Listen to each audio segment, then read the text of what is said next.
Howdy folks, my name's Don and I would like to welcome you to another training video related to the Homeless Management Information System.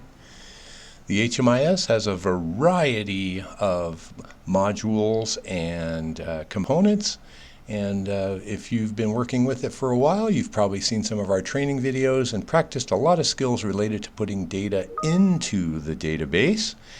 But you probably know that we're also going to be taking data out of the database on occasion, and that's usually in the form of reports. And so the database is organized, of course, to help us provide services to unhoused individuals.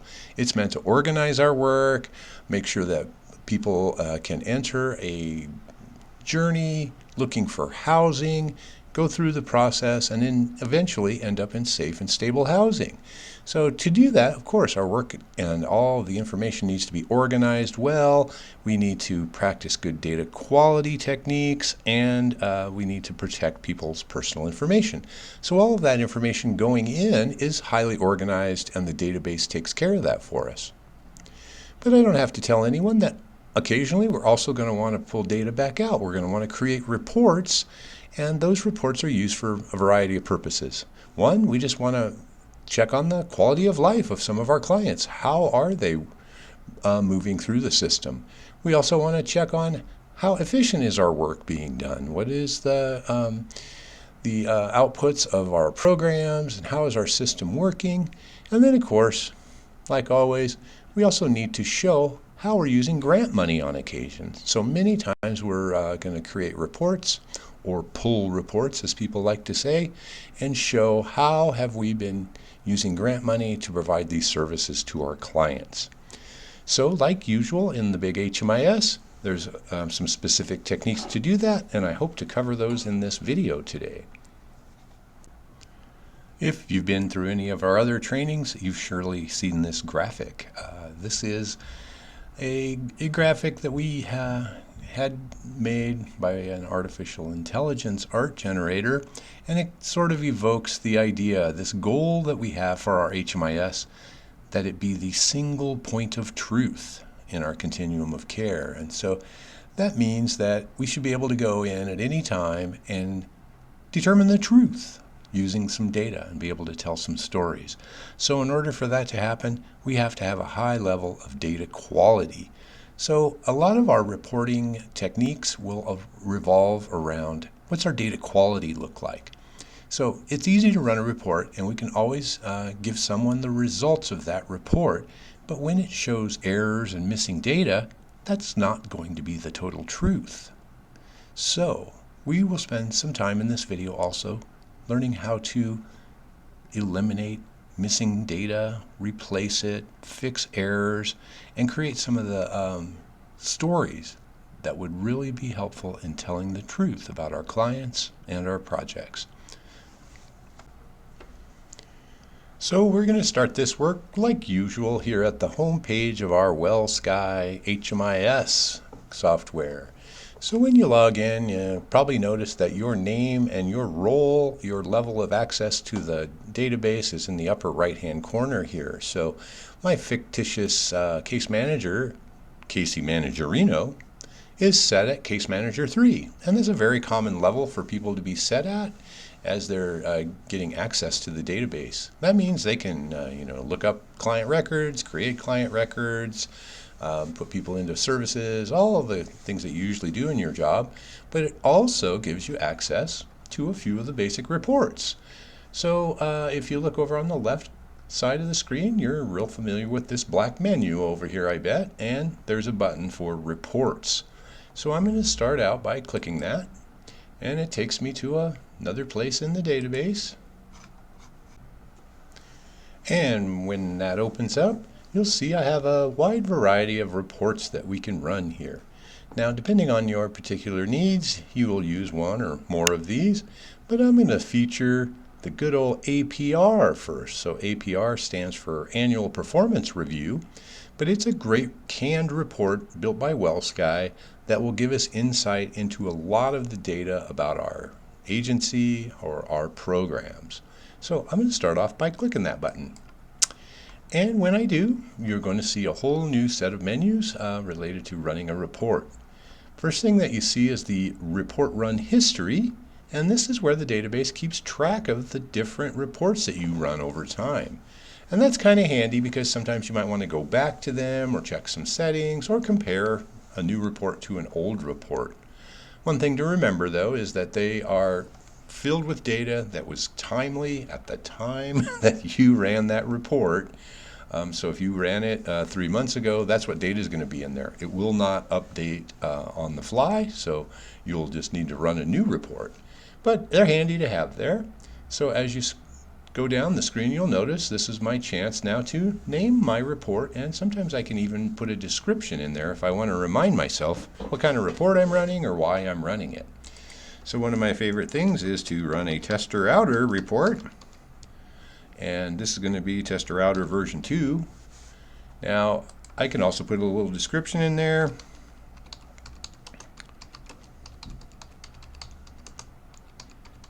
And you're welcome to do that. The database will just help remind you of what you're doing. Now in this particular case, I'm going to do a provider. Just so you know, there are reporting groups created in our database. If you need to know about that, reach out to your HMIS staff. But what that means is there are certain programs that are grouped together. Maybe they got the same grant, or maybe they're working on the same project, and we want to run a report on a variety of different providers or groups of providers. But in my case, I just want to run one on my provider, and that is the Cascade Area Neighbors. So if you look at that menu, you'll notice that I can run the report on the entire agency, and I'm going to do that first. But I could also just run it on one of our particular programs underneath the agency. But I'm going to run it on the agency, and when we get the results, I'll tell you why. Okay, so then my next option is that I could run it, like I said, just for one provider, but I want to run the entire agency, so I'm going to say this provider and its subordinates. So subordinates are all those programs that live underneath my agency there.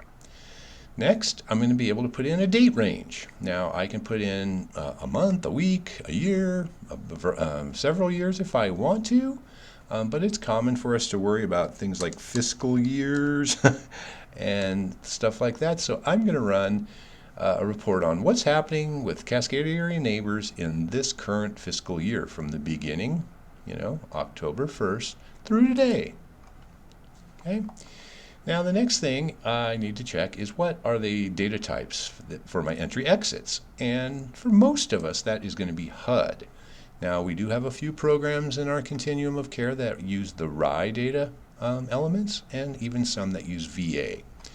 If you need to know about that, once again reach out to your HMIS staff, they'll help you with that, but it is very common for us to be using the HUD data types. So I've got all the information loaded up here telling the database what I want. I want an APR report on this entire agency on these dates using what HUD data types are in there. And guess now I'm going to go click Build Report. And when I do that, the database goes to work. And you'll notice up here in the History panel, there's my tester outer version 2, and it's running. Now there's a little trick about the WellSky HMIS. That is running, and it starts running, but I need to refresh this report history from time to time. So if I click refresh, you'll notice that it turns to completed. So a simple report like this, it'll complete pretty quickly, so you can just sit there and click that refresh button until it shows completed. If you're doing a big, complex report, sometimes it will go through stages, telling you that it's queued, and then it's in process, and then it'll finally say completed. But when it's completed, that means it's time for me to look at the report. So to take a look at that report, I'm going to go over to the left side of that listing in the report history, and I'm going to find that magnifying glass. And when I find it, I'm going to click on it, and you'll notice that the database now loads that report, and it displays it down below those settings for the report. And as I scroll down, I get my results. First thing I'm going to see is a breakdown of my agency and my different projects or programs underneath that agency. So, it's nice to take a look at this report and the entire agency because I'm always looking for errors and funny looking things that we need to fix. And so the first thing that I notice is that here for the Cascade Area Neighbors Agency, as we go across, it shows that there's a household actually entered in the agency level. Well, that's an error. And so we're going to learn how to fix that later in this video.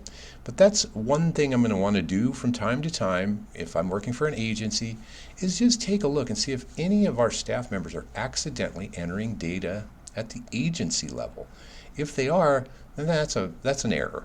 That data will not show up on reports in the right way. Client services might be delayed. So that's something we're going to fix right away. And later in this video, of course, I'm going to show you how to fix these errors. So as we look on down, this is the training site after all, so there won't be a large number of clients. But if we look at the Mars Hotel Emergency Shelter, we have 6 active households there. In our street outreach project, we have 3. And in our rapid rehousing project, we have 2 households with 4 clients. So that kind of gives you a breakdown of your agency, and if those numbers are all jiving, then you can keep looking on down the report. So in this report, you're going to see these numbers over here. They're sort of like questions. So the number question 5A is just a validations table, and it tells you how many clients you have in these basic categories. So total numbers of persons served by my agency is 14 so far. Number of adults, 12, etc. So you can see a lot of things about your agency and your programs in question 5A. Now what is handy is you'll notice many of these numbers are actually links. So it says right there that I have 14 clients. If I click on that link, you'll notice it shows me all those folks. So there are all those fictitious clients that I've put into the training site during various trainings. That's kind of handy to know that you have that access. So, if you're wanting to do research or doing some data cleanup or checking up on records, you can click one of those numbers and look, there's the client name and their ID number. Now you can copy that and paste that ID number into a client search and go and take care of that, or you can actually download these results. If you download that, you're going to get a little spreadsheet that pops up, and then you'll have a different document that you can look at. Let me open that up, and I'll move that into the screen so y'all can see it. I get a little bitty spreadsheet. If I open that up, and it's helpful because then I have the client name and their ID number right there handy, so I could go do some searches or anything I need to. And later when I'm doing some demonstrations on data cleanup, we'll use that technique. Okay, so handy things that come out of the database.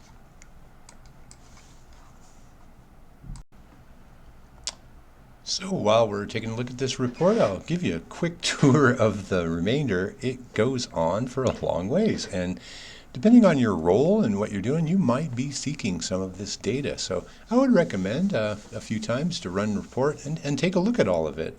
You never know, you might be writing a grant or reporting some information to supervisors or even the media, and they'll want to know some things, and you can go in here and find that data sometimes.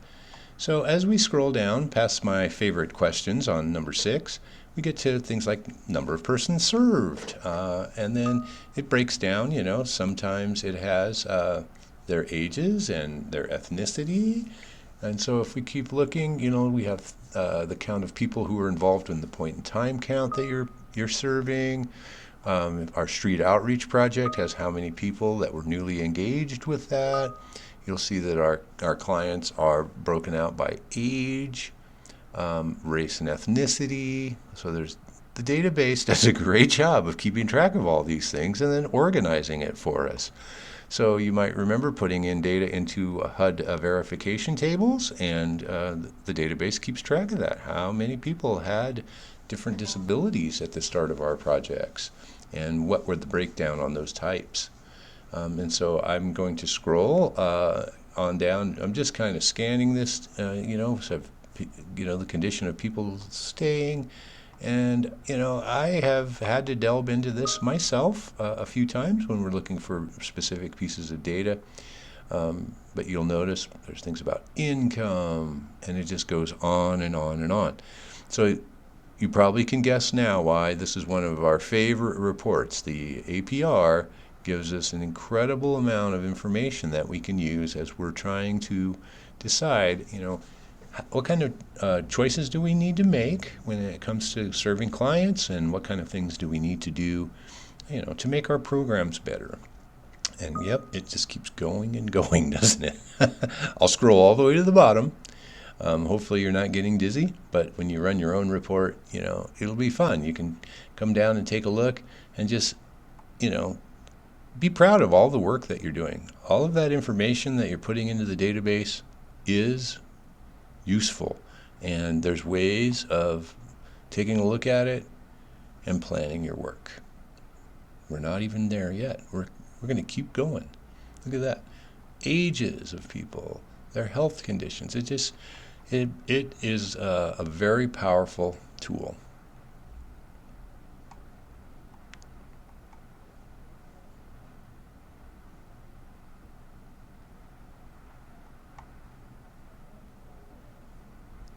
Look at that, we're almost there. Okay, so all the way down to things about education. So I hope you realize that that is a big, big, big report. Now, most of the time I leave that as it is, on my computer and just refer to it. Remember, you can come back and look at those at any time you like, and it'll show you what the data was when you ran that report. So if I look at tester router version 1 that I ran the day before today, it might be slightly different than tester router version 2 because, of course, new data has been put in. If I ran this report way back a month ago, it will certainly be different. So that's also a helpful thing to know. You can download this report if you choose. If you push that button, you're going to download this report, and it will give you a big giant spreadsheet filled with lots of folders and lots of little spreadsheets inside. So every one of those questions, 4, 5, 6, will be broken out into its own spreadsheet. So if you love data, that's something that you can do. If you need to use those spreadsheets to create charts or graphs or report or any other kind of external reports, feel free to do so. Just keep in mind that we have to be real careful about client ID numbers and any personal information that we might use in reporting to outside agencies. Well, I hope that little tour of our report has you excited to use those new insights. And remember, I spend a lot of my time running these reports so that we can fix data errors. So let's talk about that now in our next section of this video. We got some good insight about our entire agency by running that report for the whole provider and its subordinates. And we exposed a few interesting things. The first one was, we already have an error going on here because there's someone enrolled in our agency. Now, unfortunately, we can't find out who it is by clicking on these numbers. So we'll run another report in a moment just on this agency. And then if I'm really starting to, hone in on fixing errors, I'm going to run individual reports on my programs next. So that's just a helpful way to organize your work and go in there and attack those errors. So let's go ahead and start that process now. So I'm going to go on up and I'm going to run a new report. So I've got some information in there right now. I can just clear all that out and I'm going to start a new one. Now the first thing I want to find out is who's entered at the agency level. So I might just give that new report, a new name. So agency level entries. And you'll hear us talk about that a lot. That's kind of a problem. So the provider I want is the Cascade Area Neighbors Agency. The difference this time, though, is I'm going to click the button that says this provider only. And so I'm just going to run it on that agency. So I'm going to put in the same dates, beginning of the fiscal year through today, and I'm looking for HUD data entries. I'm going to build that report again, and you'll notice that it's running. And yes, it will say running as long as you sit here, but until you push that refresh button. So take it from me. First time I ran a report, I sat there for a really long time waiting for it to finish, and my supervisor said, hey, click the refresh button. And lo and behold, it's completed. So learn from my mistake. So it's completed, it's ready to be viewed. So I can do the same thing. I'm going to click on that magnifying glass, and I'm going to scroll down, and there's going to be my report, right? I've got one client entered at the agency level. Okay, so here's the big reveal. Who's that client? I'm going to click on it. It is a client 329 named Carrie Van. Okay, so I want to go and I want to fix that, don't I? So this is sometimes where it gets complicated. We're going to go in this video live, and we're going to find out why that entry is like that. So if we're in the live site, these ID numbers are going to be about 7 digits long, but you can copy them. So I'm going to highlight that with my mouse. I'm going to copy it. I'm going to go ahead and exit out of that little window.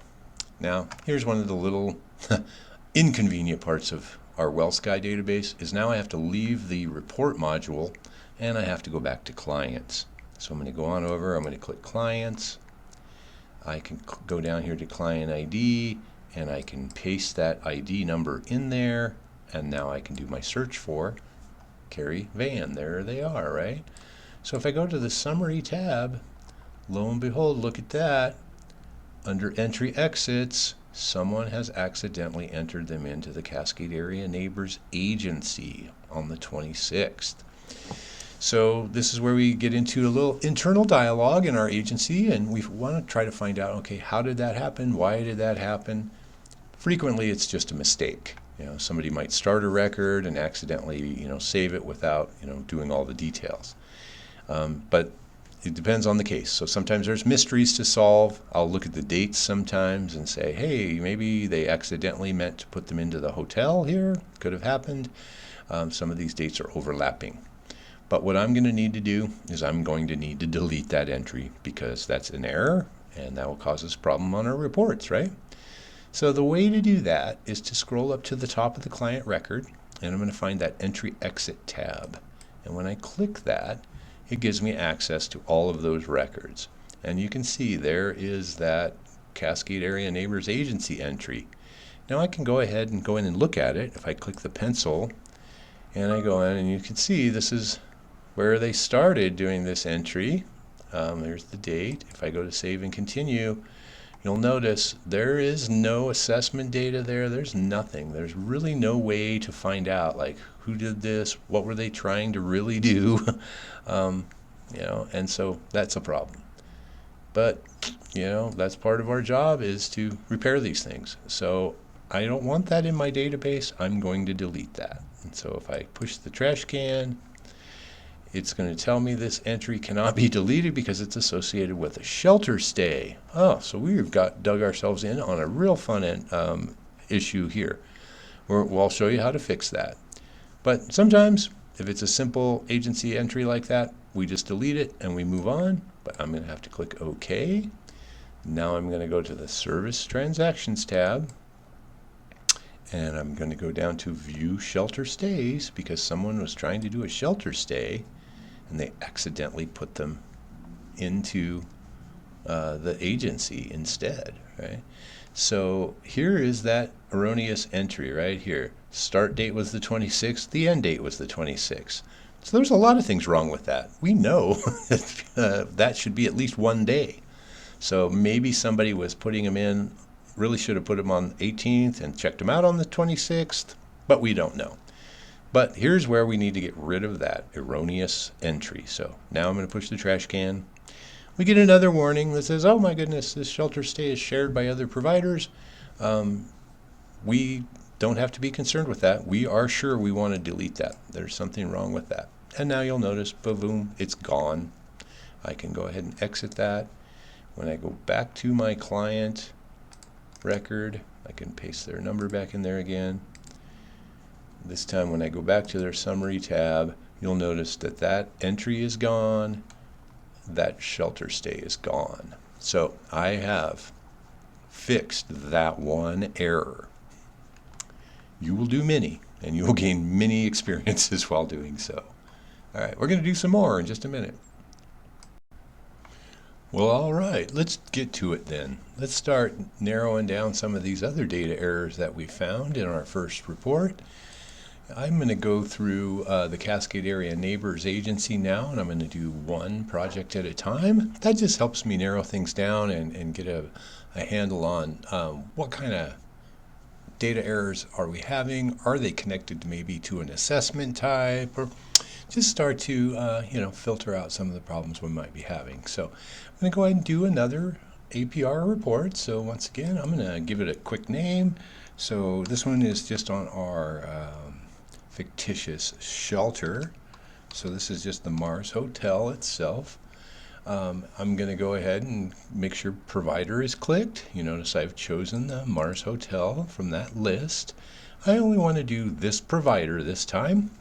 I'm going to use that same date range that I've been using, and I'm going to look at HUD data types. So these are the same settings we use each time, and if you've done some experimenting in the past, you know you want to keep your variables kind of reduced, so I'm going to be looking for the same date ranges, same data types. So let's build that report, and like usual, it's going to sit there and tell me that it's running.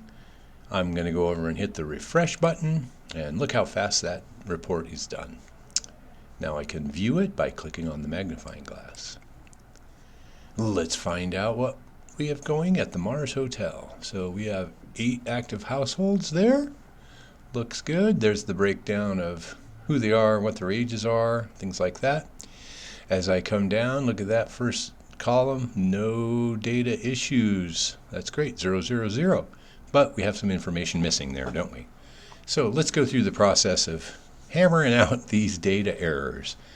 So I've only got 2 date of birth errors, so I'm going to go ahead and I'm going to click in there, and I see my 2 clients that have those errors, Sunny February and SpongeBob SquarePants. Okay, well, since there's just a couple, I'm going to use the same technique I did previously. I'm just going to copy that number, and I'm going to jump back into our client module, and I'm going to go to that client's page.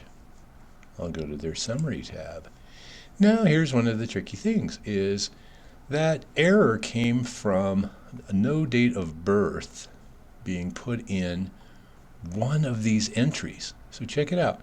At the top of the summary page, there's a date of birth there. That was pulled in by one of these projects. So I'm just going to start with the oldest one, and I'm going to go ahead and click in there, and I'm going to go ahead and go on into the entry, and you'll notice that the birth date is there. But look at that. There is no data descriptors chosen. So date of birth is 5/25/1961, but someone, could have been me, forgot to put in the data descriptor, full date of birth. So those things both have to be there. Now while I'm in here, I might as well go ahead and go down and take a look and just verify that everything looks good. We've got green check marks on all those HUD verification tables. All the rest of the data has been completed. So I'm going to go ahead and push verify and save data. That means I'm telling the database that a human has looked at this. I'm verifying that it's up to date. I'm going to push save and exit. Okay, now while I'm here, I've noticed something else. And this is going to be very common in your work. If you're looking closely, you might see that there's some kind of a conflict in this entry. We have a hotel entry from February 4th through February 26th, but look at that. There is another entry there from February 13th. Well, that's going to show up as an error somewhere else, isn't it? I don't have to tell you, that is an error. Somebody accidentally included that date. So what are we going to do? Well, we're going to need to fix that while we're here. Might as well, right? Because we're going to locate that error elsewhere. So just like before, I'm going to go to the service transactions. I'm going to go into the shelter stays. I'm going to locate that erroneous entry, and I'm going to delete it. Computer's going to warn me, yeah, make sure I want to do that. I'm going to say yes, I do. And now I'm going to go back to that dashboard. I can go back to the client. Now I've got a nice accurate entry where this client stayed in our shelter for about a week and a half, right? So I guess the moral of the story there is, yep, we're going to go out, we're going to be hammering down errors. We went in here looking for one error and we found a bonus one. Isn't that great? Okay, so if I now go back to my reports, and here's kind of the process. I'm going to go back to the APR, and remember I have that Mars Hotel report saved here. I'm just going to go back and view it again. Now I'm going to come back down into my report results, and I'll remind you that that information missing column doesn't update automatically. You know, I fixed the one date of birth, but it's still showing there because this doesn't update until I run a new report. So let's go fix old SpongeBob's error now, right? So I've got client number 166. I'm going to do a very similar process. I'm going to go into clients, back into the module. I'm going to paste in that number. We're going to go find SpongeBob. And there's their stay at the old Mars Hotel. So we're going to go ahead, we're going to go into edit that entry. That all looks good. When we go in, we get to take a look at that assessment again. Lo and behold, look at that. It's the same error, isn't it? So we've got the birthday there, but we don't have the data quality descriptor. So we're going to put in full date of birth. We're just updating that. While we're here, it's okay to go ahead and review all the rest of the data, making sure everything's okay. Like we learned on that last episode, we might find another bonus error to fix. But everything looks good, so I'm going to verify and save that data. Remember, that's just you telling the database, I was here, I was looking at this, I verify that it's up to date. I'm going to save and exit. All right, so happy with that one. Let's go back to our report. And we'll look in there again. So we are now just hammering down those errors in that column. So we've got the birthday issues taken care of. There's a race and ethnicity question that's missing. So let's find out what that's all about. That is SpongeBob. Oh, we must have missed it while we were there. So let's go back, check out that one again.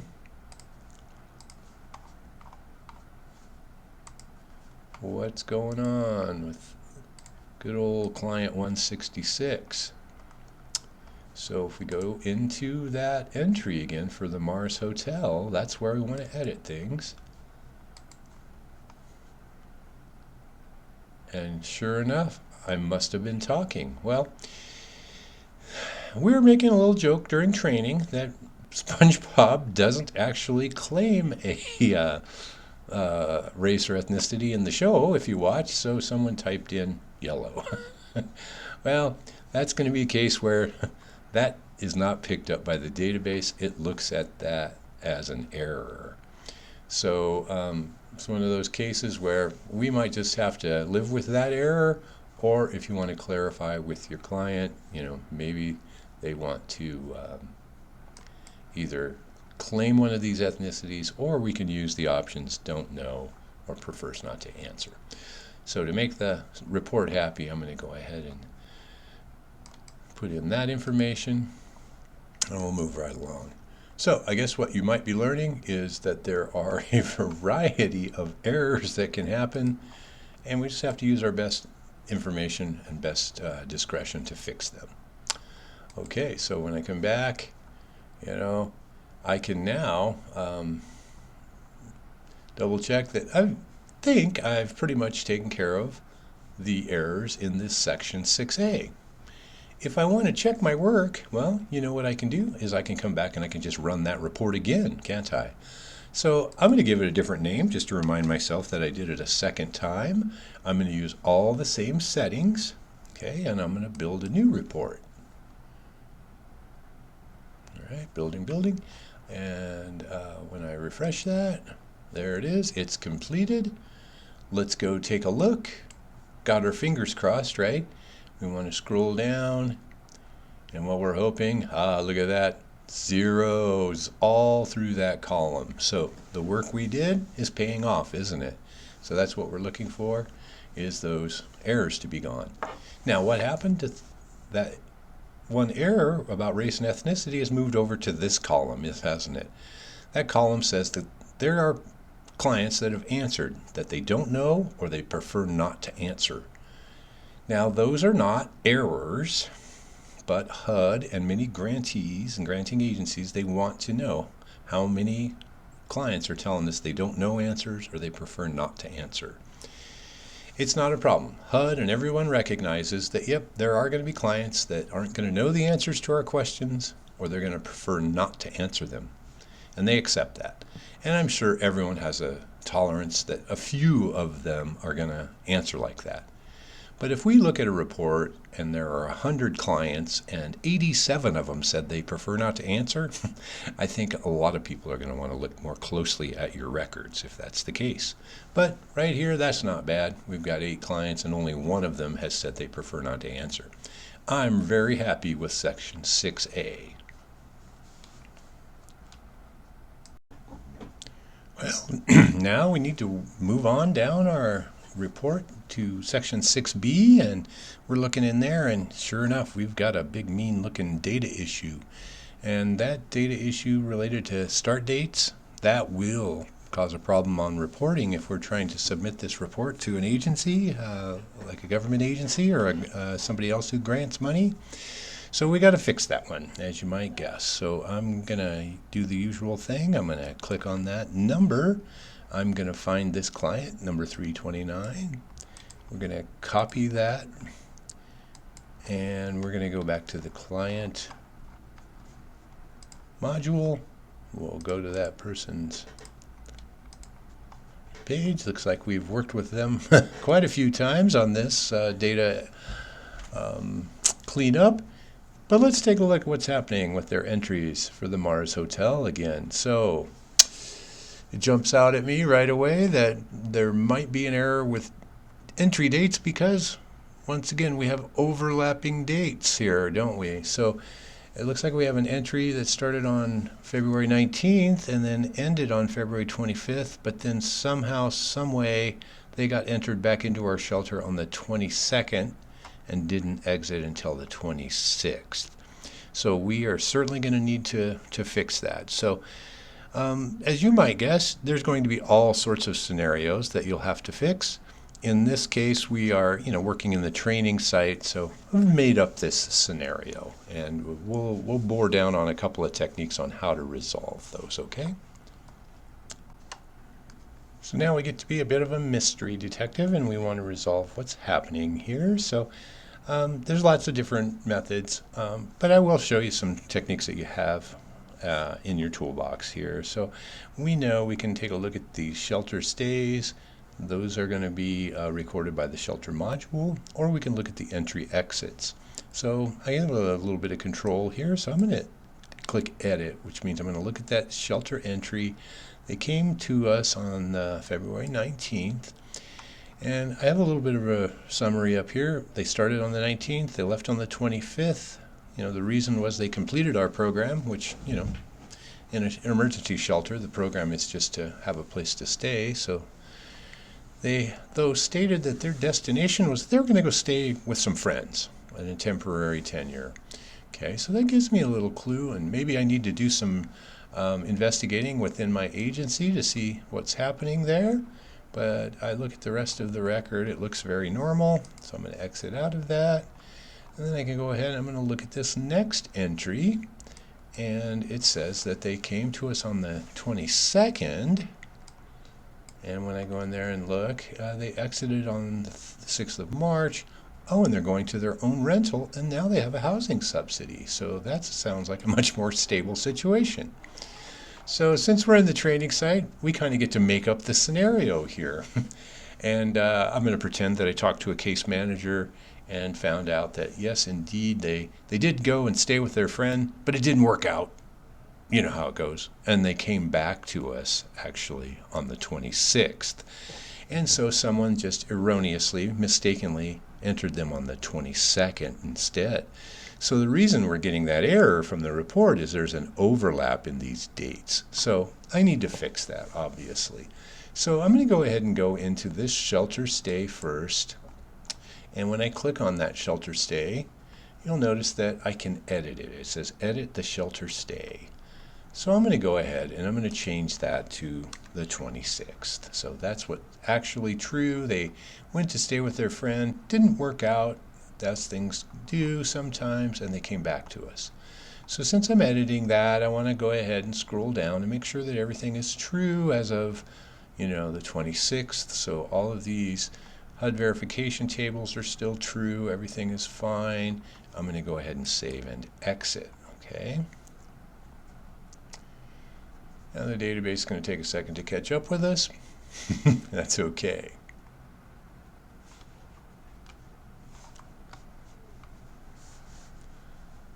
Okay, now if I can go back to their client record, we'll go back and check them out again.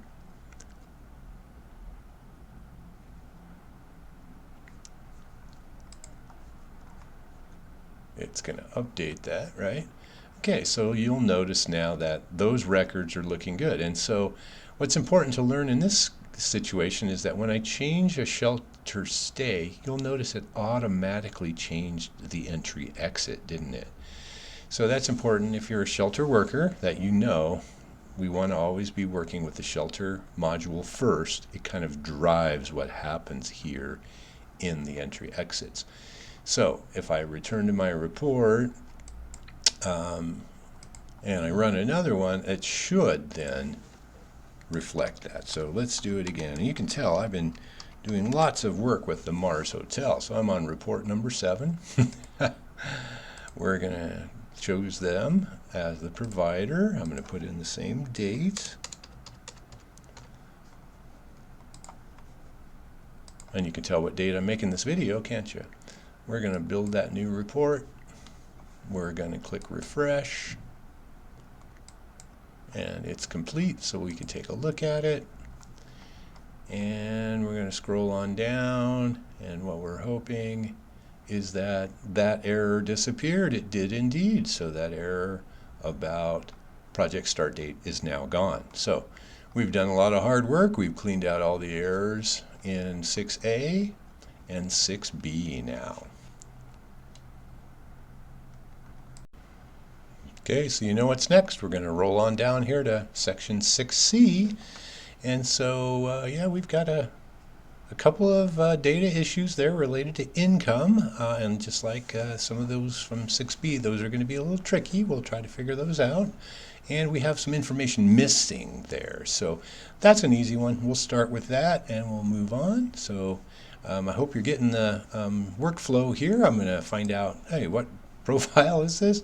It's that SpongeBob again. Okay, so we're going to go ahead and we're going to copy that ID number 166. We're going to go to that client record and we're going to paste it in there. We're going to go find what is going on there, right?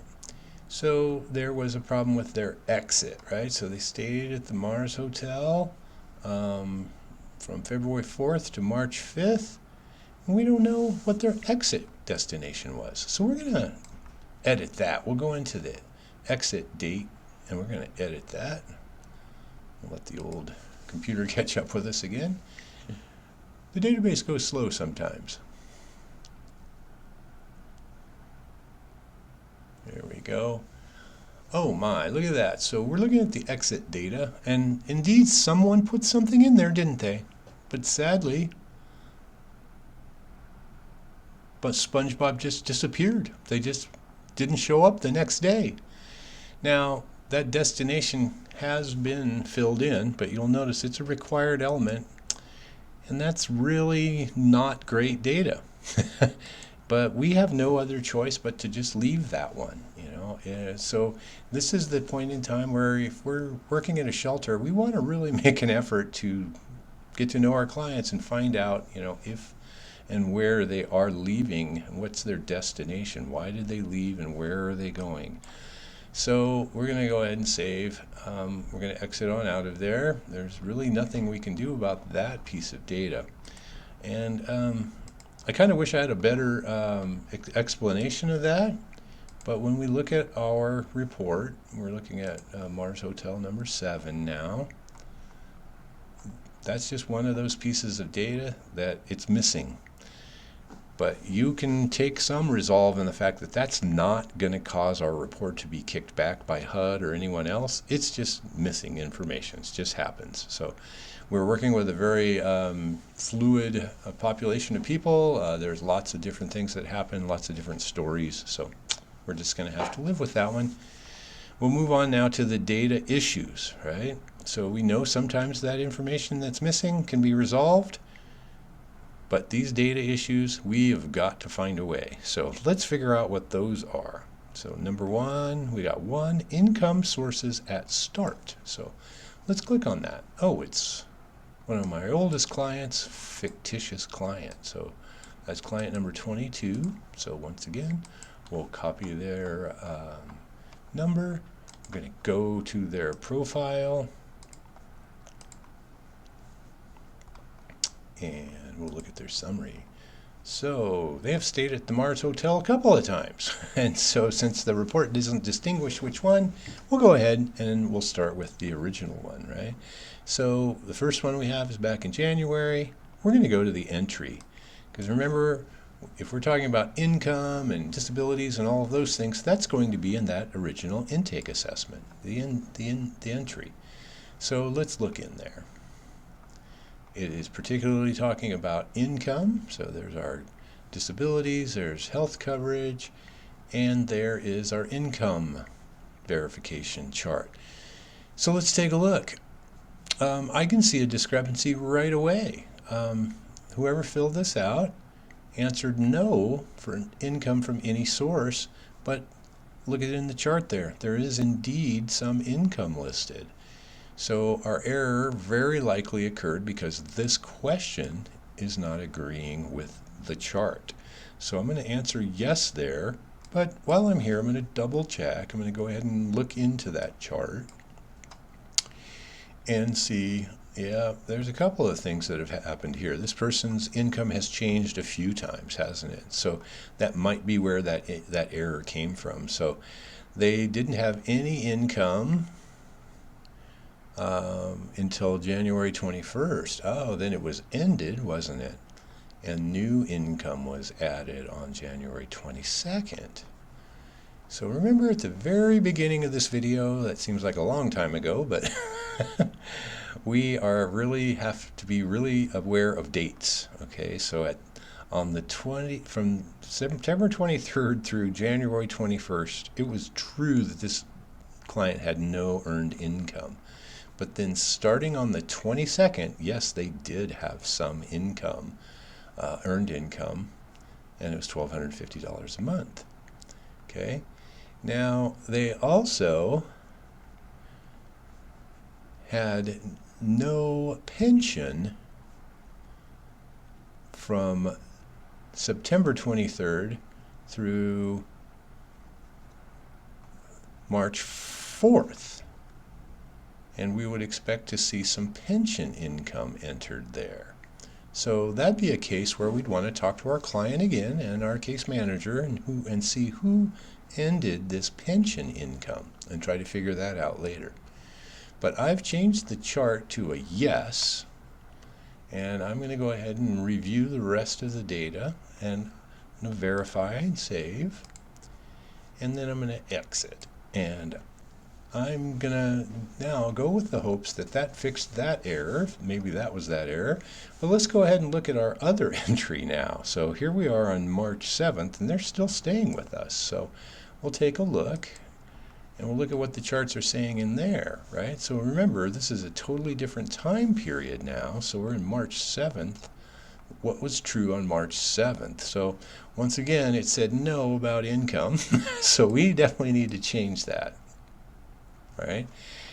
And if we go and look at monthly income, you'll see that the database now recognizes the fact that it's got that pension income.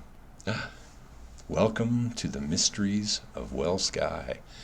And so we were time traveling before. When we looked at that previous entry, it was before March 5th, wasn't it? So the database didn't see this pension income listed. But now that we're looking at an entry that's after March 5th, we see that pension income. You may want to watch this section of the video a few times, and you may want to reach out to some of your HMIS staff, but it takes a while to understand all of these dates and how all this data gets put into these charts. It's certainly taken me a long time, and I'm still learning something new every time. So we've got those answers. Change to a yes. The income looks like it's happy. Let's go verify that data. Let's verify that data again. There we go. Thank you, database. We'll save and exit. We're going to do everything twice, it looks like. Save and exit. Okay. Now I'm going to go back and run that report again and see how we're doing. Let's see how everything worked out. We're going to go into reports again. We're going to go to the good old APR, and I've run the Mars Hotel report for the 8th time. So you can see we're going to need to start whittling away on these errors. I like to run a report right after I do something experimental like that. Like I changed a lot of settings in that income. I want to make sure that one error is fixed. So I'll go ahead and run another report right afterwards.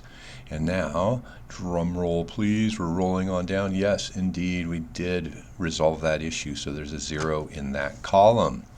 So that's good news.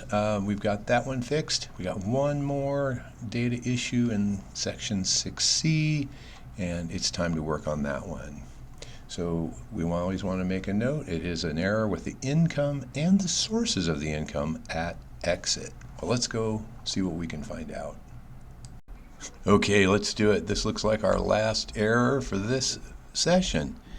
We got a income and sources of income at exit error with client 329. Let's go check it out. So we want to note the kind of error, income and sources at exit. I'm going to go look at that. Okay, we go to our client record, and under the summary tab, we see a couple entries there. So like usual, we're going to want to bore down on these. So I'm going to start with the oldest. And always in the WellSky world, let's start taking note of what dates we're looking at. So that's February 19th is our entry. When we go in there, we see an exit. February 25th, completed the program, moved on with their friends to stay with their friends. So, double check. February 19th through the 25th. What was true about that client during that time period? So we'll scroll on down. We have income at entry error. So right now we've got a yes answer for the question related to the chart, and I look at the chart and I do see some income there that was changed, wasn't it? So the start date for this report is the 18th. This income is outside of the date we're looking at right now, so the database may have a hard time understanding that. But we need to find out where the no answer to earned income was before this. So if you look at the bottom, you see it's only showing 20 of the 30 records. We're going to need to go to the next page. And this is something you'll learn if you work with clients who have a lot of services, is that these things will get very lengthy. I'm going to go ahead and look at the next page. And oh, I do see there's an earned income there. And it says no. And it was created on February 2nd. So those might be the things that are in conflict there.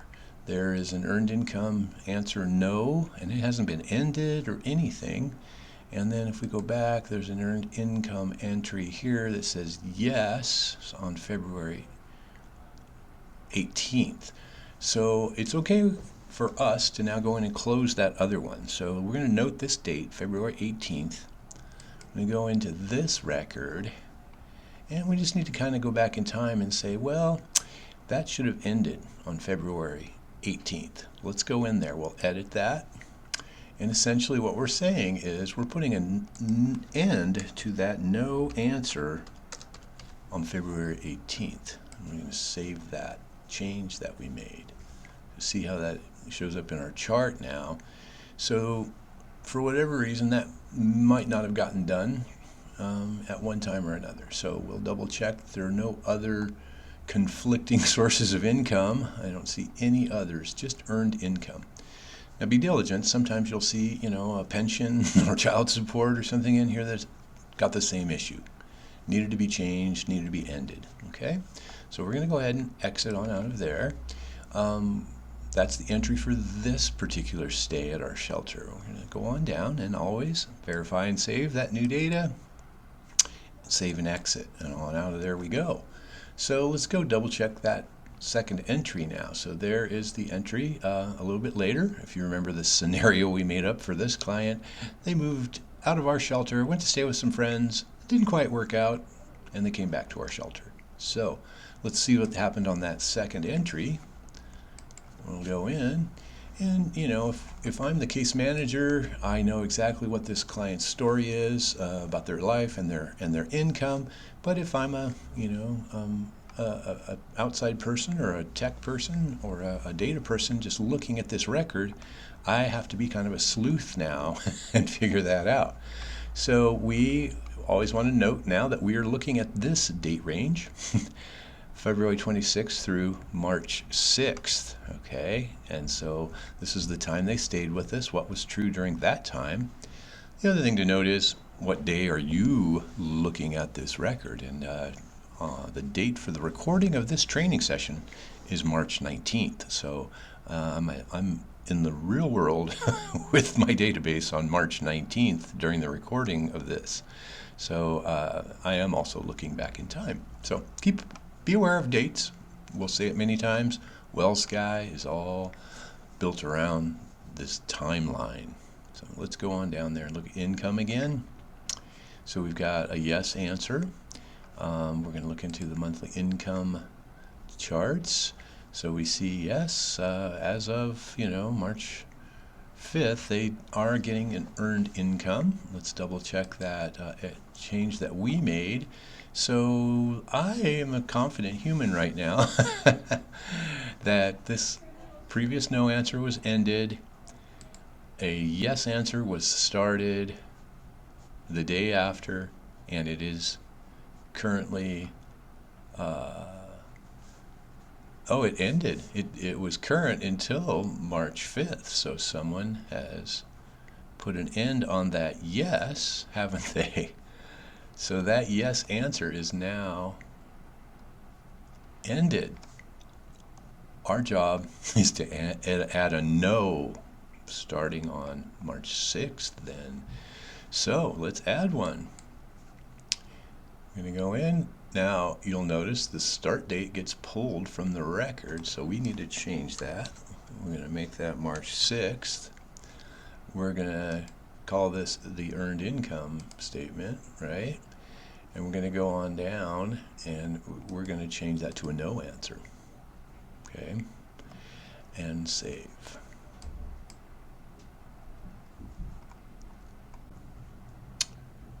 Okay, and when we take a look back at the beginning of that chart, there it is. There's that earned income at March 6th is a no. So we'll go ahead and exit on out of that chart. We're going to want to make sure that we change that answer to a no, so that on the exit there was on March 6th no income.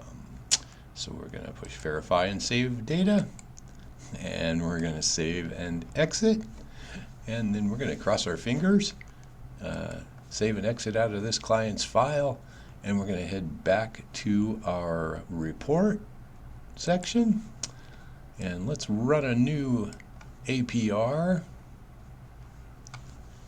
We'll call this one Mars Hotel 10. We are going to run it on the Mars Hotel, this provider only. We'll go ahead and put in our start dates for the fiscal year, and we're going to put in today's date. I'm looking for some HUD data, and we're going to build that new report. And we're going to push refresh, and when it says completed, as you know by now, you get to look at the report. Let's scroll on down, fingers crossed that we don't have any data issues. Well, yeehaw, we don't have a income error at exit anymore. It's 0, but now we have a new income error at start. So what has happened? Well, here we go. Detectives were sleuthing. Okay, it is the same client, so let's go back there and check that out. Maybe our HUD tables are unhappy for some reason. So it is now an error at start. So what have we done? Go back, and once again, oopsie, we're going to go to their summary tab, and let's go ahead and we'll look at start. And that was February 19th. Save, and we're going to come on down. We know we're looking at that income chart. Oh my goodness, so look at that. There is no answer in our chart anymore. And that's likely because we put that end date on the income for February 18th. Remember that from our last section? So this is one of the things that I continue to learn about, and you will too. I'm going to go back and forth now and see if I can make this work. So I've got a no answer here on February 19th. So they had no income on February 19th. So I'm going to push no. We'll go on down. I'm going to verify and save that data. We're going to go and save and exit. Okay, so that was the entry data on the 19th at no income. Let's go and look at the entry data for the 26th. So when they came back to us on February 26th, we have a no answer that's been pulled in, so there was no data or no income then. So let's make sure that the chart's happy. The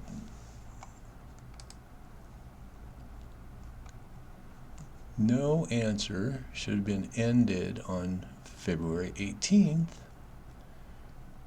and it should be a yes after that. So on this entry on February 26th, that really should be a yes. Okay, so we'll go verify and save that data for that date time, and push save and exit. I'm going to save on out of that client's record, and let's go and we'll run that report again. So we're up to number 11 now. Mars Hotel 11.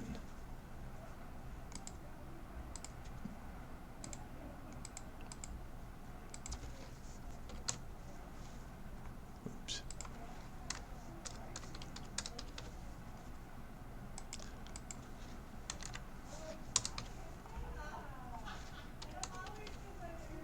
(10/1, 2025) through today. And let's build that report. Let's refresh our list. Let's look at that report. And we got our fingers crossed again. Look at that. 0 data issues. Okay, we did it.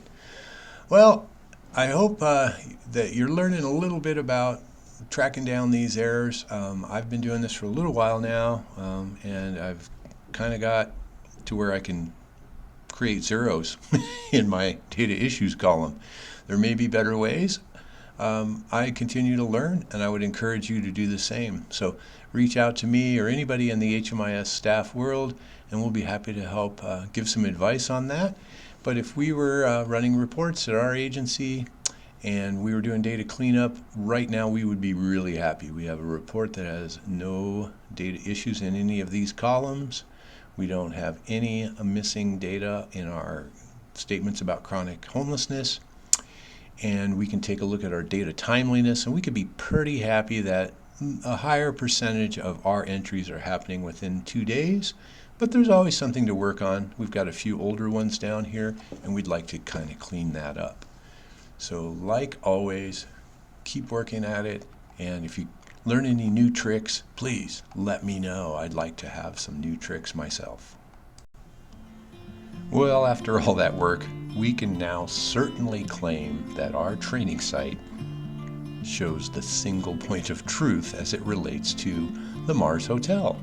Now, all the techniques we just practiced, they come from experience, and I would just encourage you to keep working at this, learning new things. I hope you noticed that while I was fiddling with all those entry exits and changing things, nothing exploded, nothing broke. I can always repair things, we can always fix things as we go, and you'll notice it kind of whittled down until we got rid of all the errors. Fear not. The only way you can learn is by trying things out. If something goes wrong, you get in touch with us here at Neighbor Impact. We'll be happy to help in any way that we can. And if we can't fix things, we certainly have colleagues at the state level that help us with all these errors. So bring them on. If we have some tricky errors to fix, we'll all learn from that. I would just encourage you to keep climbing that mountain, and let's get to the summit where we have 0 data errors and we can tell the truth about all of our clients and our projects. Thanks for your attention and your diligence. Good luck with all of this, and as always, my email will follow this message. Please get in touch at any time. We're here to help.